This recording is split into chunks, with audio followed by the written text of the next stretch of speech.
Hey everyone, and welcome. Let's jump right into today's explainer. We're looking at a classic, universally relatable story today, The Lazy Deer in the Rain. Now, we're really going to unpack the high cost of procrastination here. Sure, on the surface it kind of looks like a simple children's fable, right? But when we actually dig into the behavioral choices these characters make, it's wild how much it mirrors our own adult lives. So, I want you to just take a second and think about this. What actually happens when we ignore those storm clouds on the horizon? You know exactly what I'm talking about. We've all got that one looming thing we're putting off. Maybe it's doing your taxes, or a massive work deadline, or even just a tough conversation. We know it's coming, but we actively choose to just ignore it because, well, the sun is shining today. We're about to see exactly where that mindset leads, through a protagonist who learns this lesson the hard way. All right, part 1. Welcome to Blue World Forest. Let's set the stage. Our story kicks off during these incredibly warm, sunny, peaceful days in the forest. You know, it's that perfect kind of environment that totally tricks you into thinking nothing is ever going to change. It is the ultimate comfort zone. And right here, we meet our cast, and man, their approaches to life could not be more different. We've got Ramu the elephant, who is just the picture of diligence, hauling these massive, heavy logs to fortify his home. Then there's Minku the rabbit, who is super forward-thinking, spending all his time hoarding carrots. And then there's Chotu the deer. His preparation? Absolutely zero. His attitude? Completely carefree and, honestly, pretty lazy. Ramu and Minku are making that classic trade-off, right?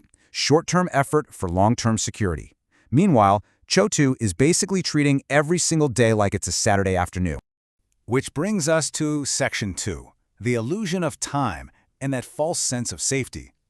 You see, time is a really tricky thing when the weather is beautiful. It feels infinite, but the reality is it's counting down to a completely inevitable change. So we've got active preparation happening. Ramu and Minku aren't just working hard, they're actually going out of their way to warn their friends about the approaching monsoon. But Chotu, he's just living entirely in the moment. He's roaming around carelessly, and honestly, it gets worse. He actually actively teases Ramu and Minku for working so hard. It's textbook psychological defense. You mock the people preparing just to justify your own inaction. And this unspoken mindset really just hits the nail on the head.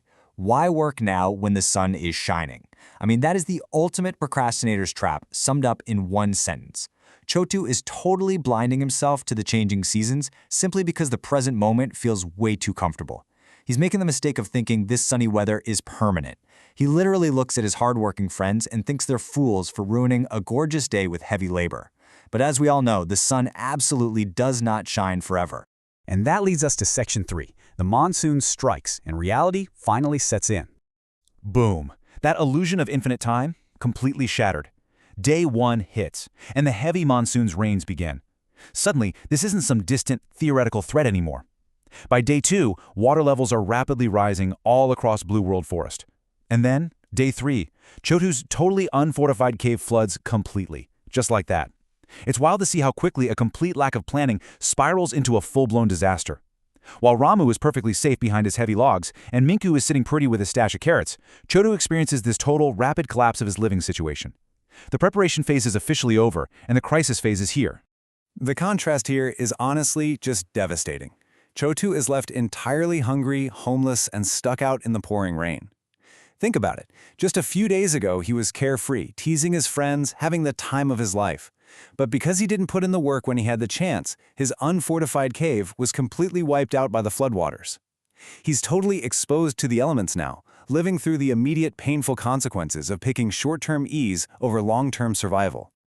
Okay, Section 4. The cost of laziness and facing those consequences. So, let's talk about that word, consequence. It's the unavoidable result of ignoring well-meaning warnings and failing to plan for inevitable challenges. What Chotu is going through out there in the rain, that is not bad luck. It's not some crazy surprise twist of fate. It is the direct consequence of his own actions. I mean, he had the exact same amount of time, the exact same environment, and the exact same warnings as Ramu and Minku.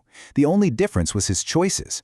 All that teasing he did earlier, it's directly tied to his current suffering. And now, he's basically just banking on the hope that his friends will bail him out of a disaster that he created entirely by himself. 0. That is exactly how much food and dry shelter Chotu has right now. Because he flat out refused to prepare, his resources are sitting at absolute zero right when he needs them the most. You know, they say when a crisis hits, you don't magically rise to the occasion, you fall to the level of your preparation. Well, Chotu's preparation was completely non-existent. Doing nothing doesn't just leave you where you started, it actually leaves you completely defenseless the second your environment changes.